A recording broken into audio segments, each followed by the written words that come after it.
ನಮಸ್ಕಾರ ಸ್ನೇಹಿತರೆ, ಎಲ್ಲರಿಗೂ ನನ್ನ ಯೂಟ್ಯೂಬ್ ಚಾನಲ್ಗೆ ಸ್ವಾಗತ. ಯಾರೆಲ್ಲ ಇನ್ನೂ ನನ್ನ ಚಾನಲ್ಗೆ ಸಬ್ಸ್ಕ್ರೈಬ್ ಮಾಡಿಲ್ಲವೋ ಬೇಗ ಸಬ್ಸ್ಕ್ರೈಬ್ ಮಾಡಿ. ಇದು ಮಿಸಸ್ ಅಗಸ್ತ್ಯ ಭಾರದ್ವಾಜ್ ಸಂಚಿಕೆ 12. ಹಿಂದಿನ ರಾತ್ರಿ ಅಹಾನಾ ಮತ್ತು ಅಗಸ್ತ್ಯ ಸ್ನೇಹ ಎಂಬ ಒಂದು ಸುಂದರವಾದ ಸಂಬಂಧಕ್ಕೆ ಮುನ್ನುಡಿ ಬರೆದಿದ್ದರು. ಅದು ಎಷ್ಟರ ಮಟ್ಟಿಗೆ ಅವರಿಬ್ಬರನ್ನು ಹತ್ತಿರ ತರುತ್ತದೆ ಎಂದು ಕಾದು ನೋಡಬೇಕು. ಮಾರನೇ ದಿನದಿಂದ ಇಬ್ಬರ ಜೀವನದಲ್ಲಿ ಖುಷಿ ತುಂಬಿರುತ್ತದಾ, ಇಲ್ಲ ಎಲ್ಲವೂ ಮೊದಲಿನಂತೆಯೇ ನೀರಸವಾಗಿರುತ್ತದಾ, ಆ ದೇವರಿಗೆ ಗೊತ್ತು. ಅಹಾನಾ ಎಂದಿನಂತೆ ತನ್ನ ಮಾಮೂಲಿ ಸಮಯಕ್ಕೆ ಎದ್ದವಳು ಅಗಸ್ತ್ಯ ಮಲಗುವ ಜಾಗವನ್ನೊಮ್ಮೆ ನೋಡಿದಳು. ಆ ಜಾಗ ಅದಾಗಲೇ ಖಾಲಿಯಾಗಿತ್ತು. ಇದರರ್ಥ ಅಗಸ್ತ್ಯ ಆಗಲೇ ಎದ್ದು ಜಿಮ್ ರೂಮಿನಲ್ಲಿದ್ದಾನೆಂದು. ಇಂದೇಕೋ ಅವಳ ಮುಖದ ಮೇಲೆ ಅವಳಿಗೆ ತಿಳಿಯದೆ ನಗು ಮೂಡಿತ್ತು. ಏನೋ ಒಂದು ರೀತಿಯ ಹೊಸ ಅನುಭವ ಅವಳನ್ನಾವರಿಸಿತ್ತು. ಎದ್ದವಳು ಸೀದಾ ಬಂದು ನಿಂತದ್ದು ಬಾಲ್ಕನಿಯಲ್ಲಿ. ಆಗ ತಾನೇ ಉದಯಿಸುತ್ತಿರುವ ಸೂರ್ಯನ ಹೊನ್ನ ಬಣ್ಣ ಅವಳ ಮುಖವನ್ನು ಮುತ್ತಿಟ್ಟು ಇನ್ನಷ್ಟು ಹೊಳೆಯುವಂತೆ ಮಾಡುವಲ್ಲಿ ಸಫಲವಾಗಿತ್ತು. ತಂಪಾದ ಗಾಳಿ ಅವಳ ಗುಂಗುರು ಕೂದಲನ್ನು ಮುಖದ ತುಂಬ ಹರಡುವಂತೆ ಮಾಡಿತ್ತು. ಪ್ರತಿದಿನ ನೋಡುವ ಪ್ರಕೃತಿಯಲ್ಲಿಯೂ ಇಂದೇನೋ ಹೊಸತನ ಕೂಡಿದೆ ಅನಿಸಿತು. ಗಾಳಿಗೆ ತನ್ನ ಮುಖದ ತುಂಬ ಹರಡಿರುವ ಕೂದಲನ್ನು ನಿಧಾನವಾಗಿ ತನ್ನ ಕಿವಿಯ ಹಿಂದೆ ಸರಿಸುತ್ತಾ ಎದೆಯ ಮೇಲೆ ಕೈಕಟ್ಟಿಕೊಂಡು ಕೆಲ ನಿಮಿಷಗಳ ಕಾಲ ಕಣ್ಣು ಮುಚ್ಚಿ ನಿಂತಳು. ಸ್ವಲ್ಪ ಸಮಯ ಕಳೆದ ನಂತರ ಎಚ್ಚೆತ್ತವಳು ಆಫೀಸಿಗೆ ಲೇಟಾಗುತ್ತೆ ಎಂದುಕೊಂಡು ತಲೆಗೆ ಹೊಡೆದುಕೊಂಡು ಬಾತ್ರೂಮ್ ಹೊಕ್ಕು ಸ್ನಾನ ಮುಗಿಸಿ ಬಂದವಳು ಸ್ವಲ್ಪ ಲೇಟಾಗಿದ್ದರಿಂದ ಕೂದಲನ್ನು ಒಣಗಿಸಿಕೊಳ್ಳಲು ಸಮಯವಿಲ್ಲದೆ ಟವಲನ್ನು ಹಾಗೆಯೇ ಕೂದಲಿಗೆ ಕಟ್ಟಿಕೊಂಡು ಕಿಚನ್ನಿಗೆ ಓಡಿ ಬಂದಳು. ಅಗಸ್ತ್ಯನಿಗಾಗಿ ಆಗಲೇ ರೆಡಿಯಾಗಿದ್ದ ಪ್ರೋಟೀನ್ ಡ್ರಿಂಕನ್ನು ತೆಗೆದುಕೊಂಡು ಮೆಟ್ಟಿಲು ಹತ್ತಿ ಜಿಮ್ ರೂಮಿನ ಕಡೆಗೆ ನಡೆದು ಬಂದಳು. ಪ್ರತಿದಿನ ಸಮಯಕ್ಕೆ ಸರಿಯಾಗಿ ಬರುತ್ತಿದ್ದವಳು ಇಂದು ಇಷ್ಟು ಹೊತ್ತಾದರೂ ಬರಲಿಲ್ಲವಲ್ಲ ಎಂದು ಯೋಚಿಸುತ್ತಾ ಹಾಗೆಯೇ ನೆಲದ ಮೇಲೆ ಕುಳಿತಿದ್ದನು ಅಗಸ್ತ್ಯ. ಬಾಗಿಲು ತೆಗೆದ ಶಬ್ದಕ್ಕೆ ಪಟ್ಟನೆ ತಿರುಗಿದವನ ಮುಖದ ಮೇಲೆ ಮುಗುಳ್ನಗೆ ಮೂಡಿತ್ತು. ಬಿಳಿಯ ಬಣ್ಣದ ಡ್ರೆಸ್ಸಿಗೆ ಕತ್ತಿನ ಸುತ್ತ ಕೆಂಪು ದುಪ್ಪಟ್ಟ ಹೊದ್ದು ಕೂದಲಿಗೆ ಟವೆಲ್ ಸುತ್ತಿಕೊಂಡು ಕೈಯಲ್ಲಿ ಅವನ ಪ್ರೋಟೀನ್ ಡ್ರಿಂಕ್ ತುಂಬಿದ ಬಾಟಲಿಯನ್ನು ಹಿಡಿದು ಮುಗುಳ್ನಗುತ್ತಾ ಬಂದವಳನ್ನು ನೋಡಿದ ಅವನ ಹೃದಯ ಬಡಿತ ಅವನಿಗೇ ತಿಳಿಯದಂತೆ ಜೋರಾಗಿತ್ತು. ಬಿಳಿಯ ಗುಲಾಬಿಯಂತೆ ಕಾಣುತ್ತಿದ್ದವಳನ್ನು ಎಷ್ಟು ನೋಡಿದರೂ ಅವನ ಕಣ್ಣುಗಳಿಗೆ ತೃಪ್ತಿಯೇ ಸಿಗುತ್ತಿಲ್ಲ. ಮುಖದ ತುಂಬ ನಗು ತುಂಬಿಕೊಂಡು ಬಂದವಳು ಗುಡ್ ಮಾರ್ನಿಂಗ್ ಅಗಸ್ತ್ಯ ಎಂದು ಅವನ ಮುಂದೆ ಪ್ರೋಟೀನ್ ಶೇಕನ್ನು ಚಾಚಿದಳು. ನಕ್ಕವನು ವೆರಿ ಗುಡ್ ಮಾರ್ನಿಂಗ್ ಅಹಾನಾ ಎಂದು ಅವಳ ಕೈಯಿಂದ ಬಾಟಲಿಯನ್ನು ತೆಗೆದುಕೊಂಡವನು ಅವಳು ಅಷ್ಟು ಮುದ್ದಾಗಿ ಗುಡ್ ಮಾರ್ನಿಂಗ್ ಅಗಸ್ತ್ಯ ಎಂದಾಗ ಅವನ ಮನಕ್ಕಾದ ಸಂತೋಷವನ್ನು ವರ್ಣಿಸಲು ಪದಗಳ ಕೊರತೆ ಎದ್ದು ಕಾಣುತ್ತಿತ್ತು.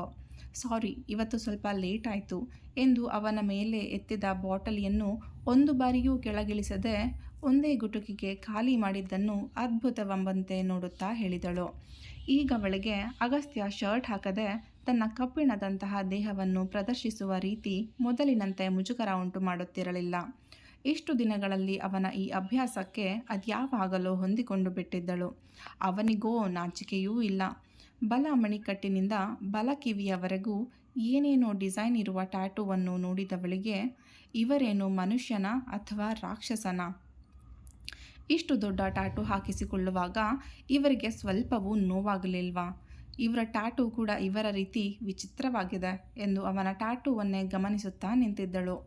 ಬಾಟಲಿಯಲ್ಲಿದ್ದ ಅವನ ಪ್ರೋಟೀನ್ ಡ್ರಿಂಕನ್ನು ಕುಡಿದು ಖಾಲಿಯಾದ ನಂತರ ಅದನ್ನು ಕೆಳಗೆ ಇಳಿಸಿದವನು ಅದೇ ಅಂದ್ಕೊಂಡೆ ಇವತ್ತು ಯಾಕೆ ಇನ್ನೂ ಬಂದಿಲ್ಲ ಅಂತ ಎಂದು ತನ್ನ ಎಡಗೈಯಿಂದ ಬಾಯನ್ನು ಒರೆಸಿಕೊಂಡ. ಅವನ ಟ್ಯಾಟೂವಿನಿಂದ ತನ್ನ ದೃಷ್ಟಿಯನ್ನು ಸರಿಸಿ ತಡಬಡಿಸಿದ ಅಹಾನಾ ಎದ್ದಿದ್ದು ಸ್ವಲ್ಪ ಲೇಟಾಯಿತು, ಇನ್ನೊಂದು ದಿನ ಹೀಗಾಗಲ್ಲ, ಸಾರಿ ಎಂದಳು. ಅವಳು ತನ್ನ ಟ್ಯಾಟೂವನ್ನೇ ಗಮನವಿಟ್ಟು ನೋಡುತ್ತಿದ್ದನ್ನು ಅವನೂ ಸಹ ಕಿರುಗಣ್ಣಿನಲ್ಲಿಯೇ ಗಮನಿಸಿದ್ದ ಆರೋಗೆಂಟ್ ಅಗಸ್ತ್ಯ. ಅದನ್ನು ಹೇಳಿ ಅವಳನ್ನು ಮುಜುಗರಕ್ಕೊಳಪಡಿಸಲು ಇಷ್ಟಪಡದೆ it's okay, I don't mind ಎಂದನು. ಅಗಸ್ತ್ಯ ತಾನವನನ್ನು ದಿಟ್ಟಿಸುತ್ತಿದ್ದುದನ್ನು ಗಮನಿಸಿದನಾ ಎಂಬುದೇ ಅವಳ ತಲೆಯಲ್ಲಿ ಕೊರೆಯುತ್ತಿತ್ತು.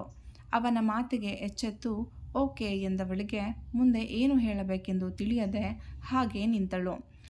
ಮದುವೆ ಆದ ಇಷ್ಟು ದಿನಗಳಲ್ಲಿ ಇದೇ ಮೊದಲ ಬಾರಿಗೆ ಅನಿಸುತ್ತೆ ಇಬ್ಬರೂ ಪರಿಚಿತರಂತೆ ಮಾತನಾಡಿದ್ದು.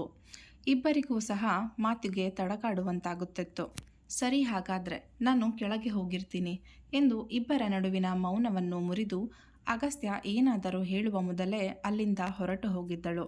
ಅವಳು ಹೋದ ಕಡೆಯೇ ನೋಡುತ್ತಾ ನಿಂತವನಲ್ಲಿ ಹೇಳಲಾರದ ಭಾವನೆಗಳ ತೊಯ್ದಾಟ. ಹಿಂದಿನ ರಾತ್ರಿಯಿಂದ ನಡೆಯುತ್ತಿರುವುದೆಲ್ಲವನ್ನೂ ನಿಜ ಎಂದು ಅವನಿಗೆ ಈಗಲೂ ಒಪ್ಪಿಕೊಳ್ಳಲಾಗುತ್ತಿಲ್ಲ. ಎಲ್ಲವೂ ಅವನಿಗೆ ಯಾವುದೋ ಸುಂದರ ಕನಸಿನಂತೆ ಭಾಸವಾಗುತ್ತದೆ. ಆದರೆ ಈ ಸುಂದರ ಕನಸು ಅವನಿಗೆ ಹೇಳಲಾರದಷ್ಟು ಹಿಡಿಸಿದೆ. ಈ ಸುಂದರವಾದ ಕನಸಿನಿಂದ ಹೊರಬರುವುದಕ್ಕೆ ಅವನ ಮನಸ್ಸಿನ್ನೂ ತಯಾರಾಗಿಲ್ಲ.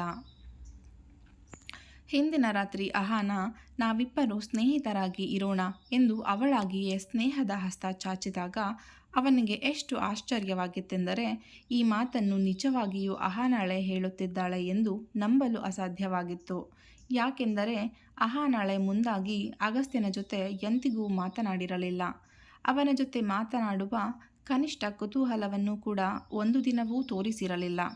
ಅಹಾನಾಳ ಈ ನಿರ್ಧಾರಕ್ಕೆ ಕಾರಣ ಏನಿರಬಹುದೆಂದು ಯೋಚಿಸಿದರೆ ಅವನಿಗೆ ಏನೊಂದೂ ಹೊಳೆಯಲಿಲ್ಲ.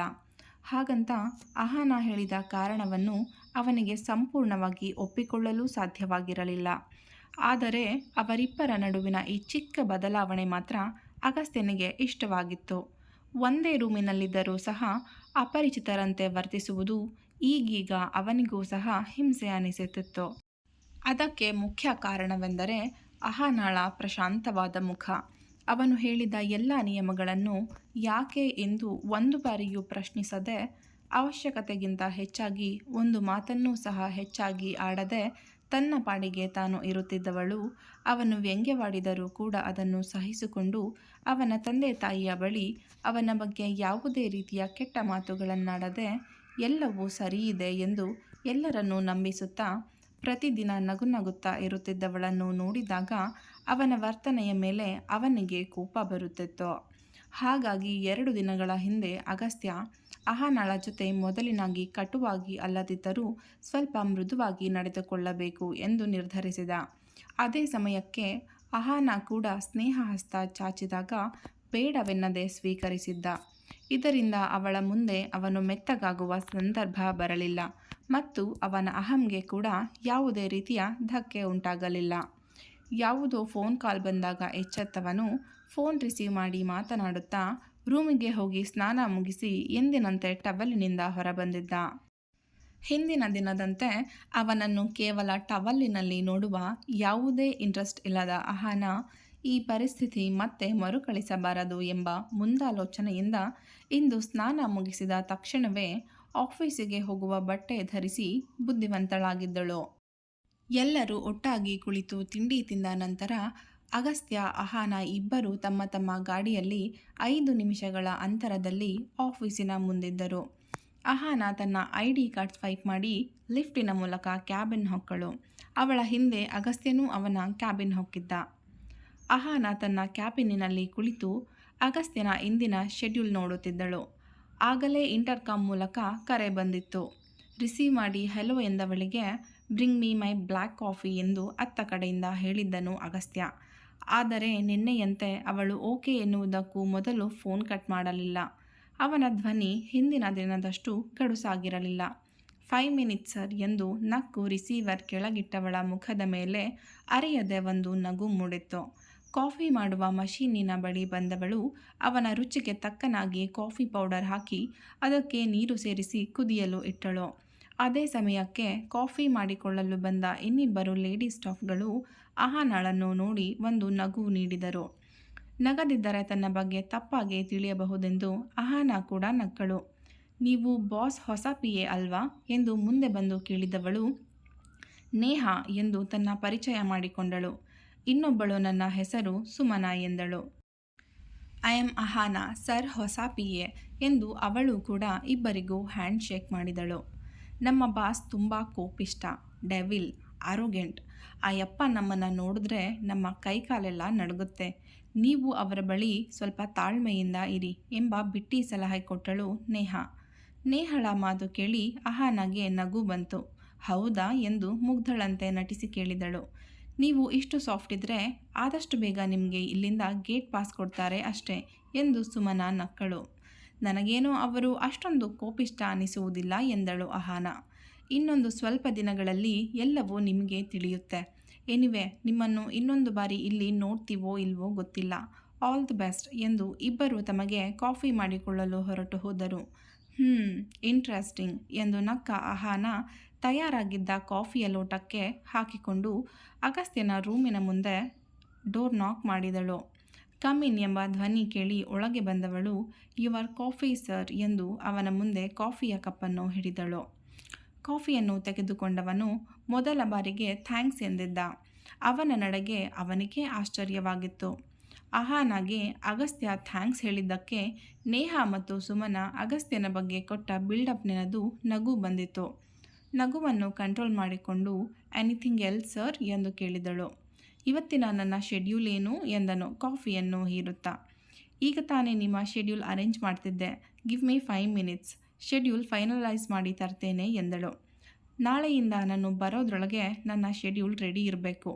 ಇವತ್ತೊಂದು ದಿನ ನಿನಗೆ ಎಕ್ಸ್ಕ್ಯೂಸ್ ಎಂದನು. ಐ ಆಮ್ ಸಾರಿ ಸರ್, ನಾಳೆಯಿಂದ ಹೀಗಾಗಲ್ಲ ಎಂದು ಹೊರಟು ಹೋದಳು. ತನ್ನ ಬೇಜವಾಬ್ದಾರಿತನಕ್ಕೆ ಅವಳಿಗೆ ನಾಚಿಕೆಯಾಗಿತ್ತು. ತಕ್ಷಣವೇ ತನ್ನ ಕ್ಯಾಬಿನ್ ಹೊಕ್ಕು ತಡ ಮಾಡದೆ ಅವನ ಶೆಡ್ಯೂಲ್ ರೆಡಿ ಮಾಡಿ ಹೇಳಿದಂತೆ 5 ನಿಮಿಷಗಳಲ್ಲಿ ಅವನ ಶೆಡ್ಯೂಲನ್ನು ಅವನಿಗೆ ಒಪ್ಪಿಸಿದಳು. ಅಂದಿನ ದಿನವೂ ಕೂಡ ಅವನ ಮೇಲ್ಗಳಿಗೆ ರಿಪ್ಲೈ ಮಾಡುವುದು, ಮೀಟಿಂಗ್ ರೂಮ್ ಅರೇಂಜ್ ಮಾಡುವುದು, ಅವನ ಕಾಫಿ, ಲಂಚ್ ಎಂದು ಹೀಗೆಯೇ ಕಳೆದು ಹೋಯಿತು. ಅಹಾನಳ ಕೆಲಸಗಳೆಲ್ಲವೂ ಆಲ್ಮೋಸ್ಟ್ ಮುಗಿದಿತ್ತು. ಆಗಲೇ ಸಂಜೆ 4ರ ಸಮಯ. ಅಗಸ್ತ್ಯ ಯಾವುದೋ ಫೈಲ್ ನೋಡುವುದರಲ್ಲಿ ಬ್ಯುಸಿಯಾಗಿದ್ದ. ಅಹಾನ ತನ್ನ ಕ್ಯಾಬಿನ್ನಿನಲ್ಲಿ ಫೋನ್ ನೋಡುತ್ತಾ ಕುಳಿತಿದ್ದಳು. ಇಂಟರ್ಕಾಮ್ ರಿಂಗ್ ಆಯಿತು. ಅದು ಅಗಸ್ತ್ಯನೇ ಎಂದು ರಿಸೀವ್ ಮಾಡದೆಯೂ ಹೇಳಬಹುದು. ಯಾಕೆಂದರೆ ಇಂಟರ್ಕಾಮ್ಗೆ ಅಗಸ್ತ್ಯ ಬಿಟ್ಟು ಬೇರೆ ಯಾರೂ ಕೂಡ ಕಾಲ್ ಮಾಡಲು ಸಾಧ್ಯವಾಗುವುದಿಲ್ಲ. ರಿಸೀವ್ ಮಾಡಿ ಕಿವಿಗಿಟ್ಟಳು. ಬ್ರಿಂಗ್ ಮೀ ಕಾಫಿ ಎಂದವನು ಪಟ್ಟನೆ ರಿಸೀವರ್ ಕೊಕ್ಕಿದನು. ಅಹಾನಾಗೆ ಅವನ ಮಾತಿನ ವರಸೆ ನೋಡಿ ಆಶ್ಚರ್ಯವಾಯಿತು. ಮಧ್ಯಾಹ್ನದಿಂದ ಇದು 3ನೇ ಬಾರಿ ಕಾಫಿ ಕುಡಿಯುತ್ತಿರುವುದು. ಸಾಲದ್ದಕ್ಕೆ ಬೆಳಗ್ಗೆಯಿಂದ ಚೆನ್ನಾಗಿಯೇ ಇದ್ದ ಆಸಾಮಿ ಮಧ್ಯಾಹ್ನದ ನಂತರ ಯಾಕೋ ಗರಂ ಆಗಿದ್ದ. ಅದಕ್ಕೆ ಕಾರಣವೂ ಇತ್ತು. ಹೊಸ ಆ್ಯಪ್ ಡೆವಲಪ್ಮೆಂಟ್ ಮಾಡಲು ಅವನು ಹಗಲು ರಾತ್ರಿ ಎನ್ನದೆ ಕಷ್ಟಪಟ್ಟು ತಯಾರಿಸಿದ್ದ ಪ್ಲ್ಯಾನ್ ಕಳುವಾಗಿತ್ತು. ಅದು ಯಾರು ಎಂದು ಕಂಡುಹಿಡಿಯಬೇಕಿತ್ತು. ಇದು ಒಂದು ರೀತಿ ಅವನ ಡ್ರೀಮ್ ಪ್ರಾಜೆಕ್ಟ್ ಎಂದರೂ ಕೂಡ ತಪ್ಪಿಲ್ಲ. ಎಲ್ಲರೂ ಅವನ ಅನುಮಾನದ ಲಿಸ್ಟಿನಲ್ಲಿದ್ದಾರೆ, ಅಹಾನಾಳೊಬ್ಬಳನ್ನು ಬಿಟ್ಟು. ಯಾಕೆಂದರೆ ಅವಳು ಆಫೀಸ್ ಜಾಯ್ನ್ ಆಗಿ ಕೇವಲ 2 ದಿನ ಆಗಿರುವುದು. ಅವಳಿಗೆ ಇದರ ಬಗ್ಗೆ ತಿಳಿದಿರಲು ಸಾಧ್ಯವಿಲ್ಲ. 5 ನಿಮಿಷದಲ್ಲಿ ಅಹಾನ ಅವನು ಕೇಳಿದ ಕಾಫಿ ರೆಡಿ ಮಾಡಿಕೊಂಡು ಅವನ ಕ್ಯಾಬಿನ್ನಿನ ಬಳಿ ಬಂದು ಡೋರ್ ನಾಕ್ ಮಾಡಿದಳು. ಅಗಸ್ತ್ಯ ಕೋಟ್ ಅವನ ಚೇರಿನ ಮೇಲೆ ನೇತು ಹಾಕಿಕೊಂಡಿದ್ದರೆ ಕತ್ತಿನಲ್ಲಿದ್ದ ಅವನ ಟೈ ಎಳೆದರ ಭಸಕ್ಕೆ ಲೂಸ್ ಆಗಿ ಇನ್ನೇನು ಬಿದ್ದು ಹೋಗುವುದರಲ್ಲಿತ್ತು. ಟೆನ್ಷನ್ನಿನಲ್ಲಿ ತಲೆಗೂದಲಲ್ಲಿ ಅದೆಷ್ಟು ಬಾರಿ ಕೈಯಾಡಿಸಿದ್ದನೋ ಏನೋ.